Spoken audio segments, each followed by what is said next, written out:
So hey guys, welcome back to new video. কেমন আছো সবাই? আই হোপ তোমরা সবাই খুবই ভালো আছো। তো ফাইনালি এখন আমরা যাচ্ছি টাইগার হিল। আর আজকে আকাশে মনে হচ্ছে না যে ঠিক করে কাঞ্চনজঙ্ঘা পাহাড় দেখতে পাবো। তারপরেও আমরা যাচ্ছি টাইগার হিলটা ভিউ নেওয়ার। আমরা রুম দিয়ে বেরিয়ে এখন আমাদের ঘড়ির কাঁটায় বাজে 11:44। আর এই 11:44-এ আমরা বেরিয়েছি টাইগার হিল দেখার জন্য। আর আমাদের এখান দিয়ে যেতে লাগবে 30 মিনিট, যেটা আমাদের গুগল ম্যাপ এখন বলছে 30 মিনিট যেতে লাগবে। আজকের ওয়েদারে যদি কথা বলি, তাহলে আজকের ওয়েদারে আমি বলবো যে আজকের ওয়েদারে কোনো বৃষ্টি নেই। মানে মেনলি সকাল দিয়ে দেখছি এখনো বৃষ্টি হচ্ছে না আজকের ওয়েদারে দার্জিলিংয়ে। আই থিঙ্ক যদি হয় বিকেলবেলা বৃষ্টি হতে পারে, যেটা আমাদের অনলাইন মানে গুগল দিয়ে জানাচ্ছে। বাট আমরা সকালবেলাটা যতটা পারবো ঘুরে নেওয়ার চেষ্টা করব। আর এখন আমরা যে বেরিয়ে যাচ্ছি টাইগার হিলের জন্য। ওয়েদারটা দেখা যাবে আলাদা একটা লেভেলে। দার্জিলিংয়ের ওয়েদারটা সারাক্ষণই হয় এরকম। আর যদি তুমি শীতকালে আসো তাহলে প্রপারলি ভিউ নিতে পারবে ভালো করে। আর এখন আমরা আছি দার্জিলিংয়ের পাহাড়ের রাস্তায়। এখান দিয়ে আমরা সোজা বেরিয়ে যাবো একদম টাইগার হিল। আর পাহাড়ের একবার রাস্তাগুলো দেখো। এখন তবুও মোটামুটি বলবো রাস্তা মোটামুটি ঠিকই আছে। একটা একটা রাস্তা পরে এতটা খারাপ হবে না যে গাড়ির অবস্থাও খারাপ হয়ে যাবে। নিচের দিকে রাস্তাগুলো একবার দেখো, জাস্ট অবস্থা খারাপ একদম রাস্তার।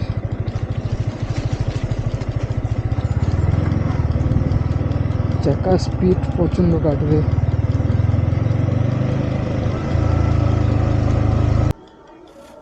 সো ফাইনালি দার্জিলিংয়ের আমি একটা জায়গাতে আছি। এখান দিয়ে যদি তুমি লুক দেখতে পাও তাহলে দেখো একবার বাড়ি ঘর দেখা যাচ্ছে না, ওই দিকটাতে দেখা যাচ্ছে না। আমি তোমাকে জুম করে মোবাইল দিয়ে দেখাচ্ছি। আই থিঙ্ক এটা দেখো, এটা দেখলে তোমাদেরকে আশা করি অনেকটা ভালো লাগবে।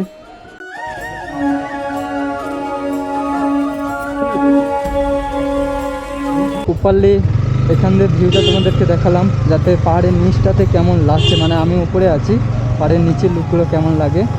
এখন আমরা ওই রাস্তা ধরে সোজা চলে যাচ্ছি মেন রাস্তা, পাহাড়ের যে মেন রাস্তা হয় হাইওয়ে, ওটা ধরছি। ওটা দিয়ে হয়ে একদম টাইগার হিলের দিকে চলে যাব। আমরা যত এগোচ্ছি তত যেন মেঘ আমাদেরকে ঘিরে থাকছে। আবারও সেই মেঘ ঘিরে যাচ্ছে, পুরো রাস্তা কোনো চেনা যাচ্ছে না এমন অবস্থা। এর মধ্যে আমরা যাচ্ছি tiger hill. Tiger hill mainly যেটা যায় সেটা হচ্ছে রাত দিয়ে। তুমি যদি ভোর 4টায় ওঠো তাহলে সূর্য যখন উঠবে তখন একটা সেরা একটা লুক পাবে।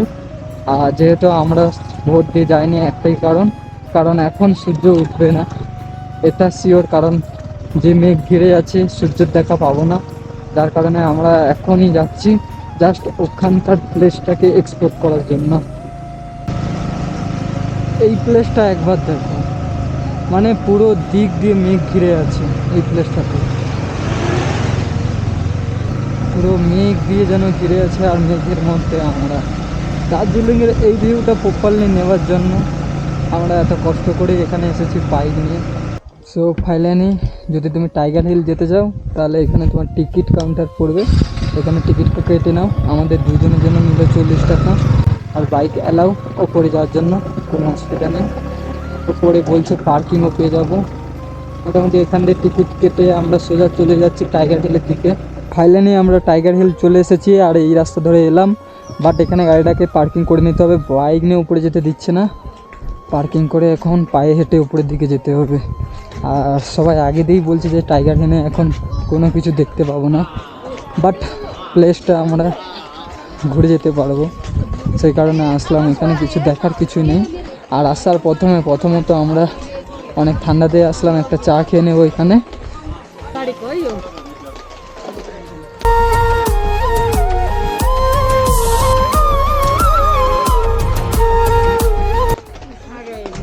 চা পেয়ে গেছি ফাইনালি প্রথমে এসে, চাটা এখন খেয়ে নেব। তোমরা যারা টাইগার হিলে আসতে চাও, টাইগার হিলের মেন পয়েন্ট এটাকে বলে টাইগার হিল। মানে মূলত মানুষরা আসে এখান দিয়ে যখন তুমি ভোরের দিকে আসবে, সূর্য যখন উদয় হবে, সূর্যর লুকটা একদম সেরা লাগে, তুমি দেখতে পাবে। এটার জন্য মেনলি এখানে সবাই আসে। আর আজকে ওয়েদারটা এত বাজে যার কারণে এখান দিয়ে তুমি কিছু দেখতে পাচ্ছ না, কারণ এটা হচ্ছে একটা উঁচু জায়গা। এখান দিয়ে তুমি সব পাহাড়গুলোকে দেখতে পাবে, বিশেষ করে কাঞ্চনজঙ্ঘা পাহাড়, যেগুলো মেনলি এটার জন্য এখানে আসে, সেটা এখানে তুমি পেয়ে যাবে। এটা যদি তোমরা কেউ দার্জিলিং আসো তাহলে আমি রিকমেন্ড এটাই করব, তোমরা অক্টোবর নভেম্বর করে আসো, তাহলে শীতের টাইম ঠান্ডা হয়তো পছন্দ পড়বে, বাট সব জায়গা তোমরা ঘুরতে চাও সেসব জায়গাগুলো প্রপারলি ভালো করে ভিউ নিতে পারবে। তো টাইগার হিলের অবস্থাটা ঠিক এইরকমই। এখন বর্তমানে লোক নেই এটাতে। সকালবেলাতে যদি তুমি আসো তাহলে তোমাকে প্রথম কথা বাইক নিয়ে যদি তুমি রাত্রেবেলা আসো তাহলে তোমাকে ওখান দিয়ে লাইসেন্স করাতে হবে। লাইসেন্স হচ্ছে গাড়ির একটা পারমিট কাগজ হয়, ওটা তোমাকে করাতে হবে, না হলে তোমাকে রাত্রেবেলা এখান দিয়ে বাইকে ঢুকতে দেবে না। আর যদি তুমি 4 চাকা বুক করে আসো বা বাস স্ট্যান্ড থেকে গাড়ি বুক করে যদি তুমি এখানে আসো তাহলে এখানে ফাইলে তুমি রাতের বেলা আসতে পারবে। আর রাতের বেলা যদি তুমি এখানে আসো তাহলে আমি প্রথমত এটা বলবো এখান দিয়ে তুমি পুরো জায়গার ভিউটা নিতে পারবে। এই যে মেঘ হয়ে আছে দেখছো, এগুলো এখন হয়তো এই টাইমটা আজকের ওয়েদার খারাপের জন্য মেঘ হয়ে আছে, কিছু দেখতে পাচ্ছ না। যখন এসেছিলাম এখানে অনেকেই বলেছিল যে আজকে এখানে আমরা কিছুই দেখতে পাবো না। টাইগার হিলটা আজকে তোমাকে ভালো করে এক্সপ্লোর করতে পারলাম না। চেষ্টা করব যদি কোনো দিন আবার দার্জিলিং আসি তাহলে এই টাইগার হিলটা নিয়ে আবারও আমি ব্লগ বানাবো। বাট যদি তোমরা কেউ আসো তাহলে প্রথমত একটা বলবো গাড়ি বুক করো, রাত দিয়ে ওঠো, ভোর 4টে দিয়ে ওঠো, দিয়ে এখানে আসো, পুরো প্রপারলি ভিউ নিতে পারবে। এখান থেকে কাঞ্চনজঙ্ঘা পাহাড়, সূর্য উদয় সব কিছু দেখতে পাবে। আজকে তুমি এখান দিয়ে পাবে না, কারণ আজকে এত মেঘের মধ্যে সূর্য দেখতে পাবে না। বাট এখান দিয়ে সূর্যটাকে তুমি যখন দেখবে না মনে করবে সূর্যের অনেকটা কাছেই আমরা আছি, এতটা উঁচুতে আছি। যেহেতু টাইগার হিলটা দার্জিলিংয়ের এমন জায়গায় অবস্থিত যে আমরা অনেক উঁচুতে আছি, অনেক পাহাড়ের উপরে উঠেছি, তারপর টাইগার হিল পেয়েছি। এখন আমরা টাইগার হিল থেকে বেরিয়ে পড়ছি। আর তোমাদেরকে যেটা আমি আগে দেখাতে পারিনি, এখানে টাইগার হিলে আসার পথে একটা মন্দির পাবে, যে মন্দিরটা হচ্ছে জাগ্রত মন্দির, তোমরা পারলে ভিজিট করতে পারো। এই সেই মন্দির যেটা তোমাদেরকে ভিজিট করার কথা বলছি না, এই সেই মন্দির, মায়ের মন্দির। তোমরা পারলে একটু দর্শন করো। আর এটা হচ্ছে বজরংবলী মন্দির, পারলে তোমরা এটা একটু ভিজিট করো। এই মন্দির খুবই জাগ্রত একটা মন্দির।